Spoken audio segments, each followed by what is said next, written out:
I had to take the plunge and go to a supermarket last night.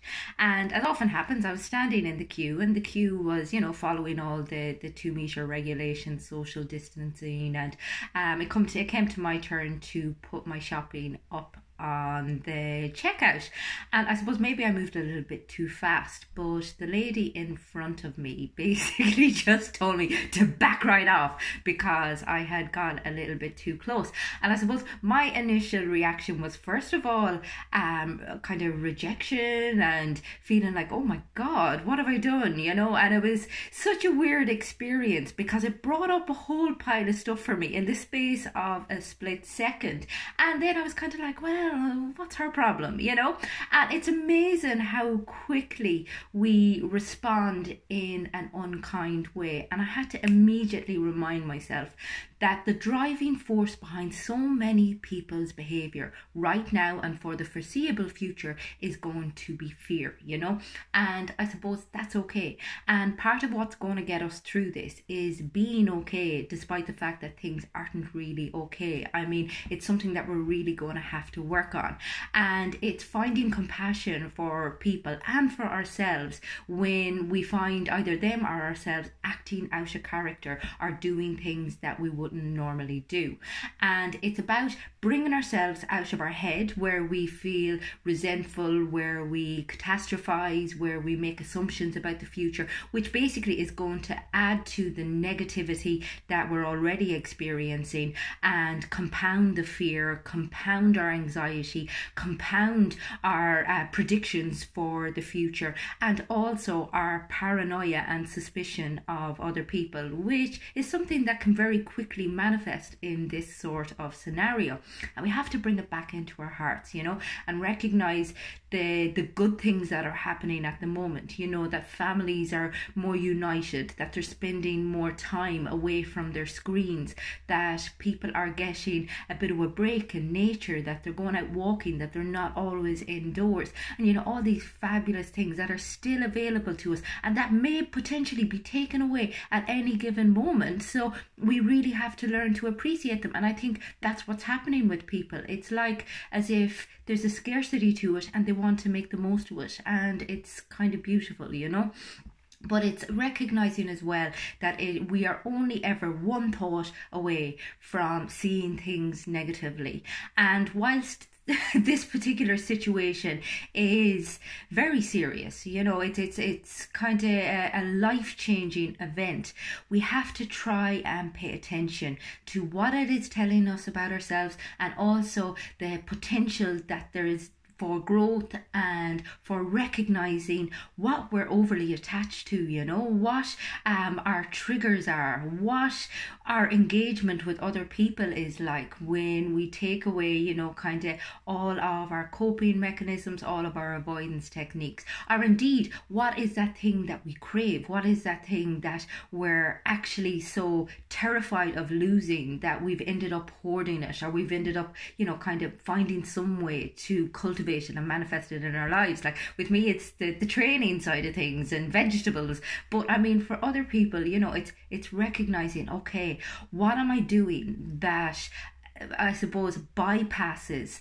how I actually feel about this situation and how I feel about my life, because this gives us a perfect opportunity to reflect on what's important to us, to notice what is coming up for us, to notice how we feel about our jobs, how we feel about our relationships, And the thing in a situation like this is you cannot be responsible for your reactions, your initial feelings on things. However, you can, I suppose, intervene with the thought process that goes with them and get curious with it and explore it a little bit.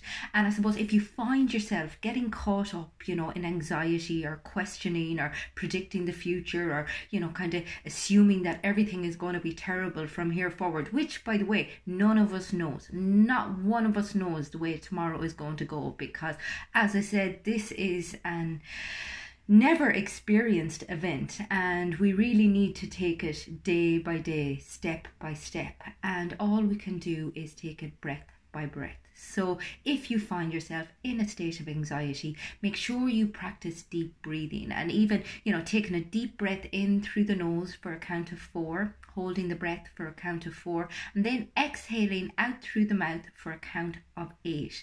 Really good tip for just bringing yourself back to a state of calmness, taking you out of the anxiety.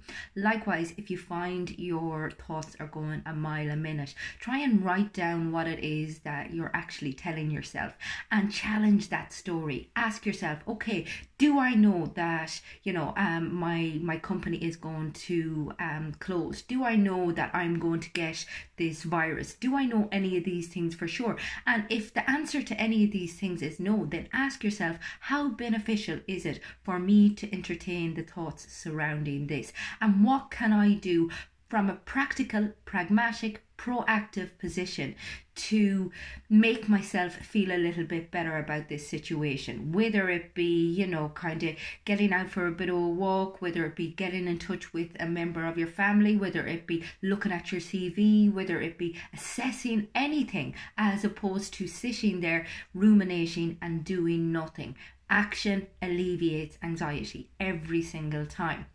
Also, if you can, try to muster a level of gratitude and appreciation for what you currently have. And it's lovely. I think an awful lot of people are currently doing this. It's bringing them a lot more awareness of their fragility and, I suppose, the finite aspect that is life, and really kind of showing us what it is that's important and what it is that we should be focusing on. At the end of the day, your companies, they're all going to be there in the morning, but your family are what you care about. And oftentimes we're so distracted by our phones, we're so distracted by our life outside, that we don't give the best of ourselves to our family, to our relationships, to the people that actually matter. And another thing to bear in mind is, if you find yourself getting into a very anxious state, remember the whole Buddhist concept of impermanence. Nothing lasts forever. This too is going to end, and when it ends, it will potentially have changed so many lives and so many people. And I suppose if you play your cards right, if you're very mindful about things, if you use this opportunity in the right way, it will have changed you for the better. It will have shown you aspects of yourself that you may not have been aware of. And that can be both positive and negative aspects of the self. It shows you how self-centered you can be. Definitely you worry about, okay, where am I going to get X, Y, and Z? How can I keep myself safe? But it also gives you an opportunity to be kinder, to be more self-reflective, to face into your fears, face into the fact that yes, you do fear for your life. Yes, you do fear, kind of becoming ill, but it's out of your control at this stage, and it's just finding acceptance for that and working through it, and just saying to yourself, okay, what can I do in this very moment that is beneficial for me and that is beneficial for other people? And one of the main things we can do is the whole social distancing thing, and not taking it personally like I did in the Aldi queue, because basically, as I said, what people do in this particular situation is, I suppose, not always going to be a true reflection on reality. And I'm just hoping that the things that people do driven by fear will be forgiven, and the things that people do that is driven by a shared humanity and that is driven by compassion and a will to serve are the things that will blossom out of this, and the things that people will remember and that they will focus on, and again, it's about drawing attention and keeping awareness of the good in this situation, not trying to put, as I said before, a premature positive light on it, because that's bullshit. It is what it is. But we can choose to channel our energy, channel our attention to the right places, as opposed to going down that rabbit hole of rumination and anxiety. So nice deep breaths, write your fears down, challenge them, connect with others in any way possible, and stay safe.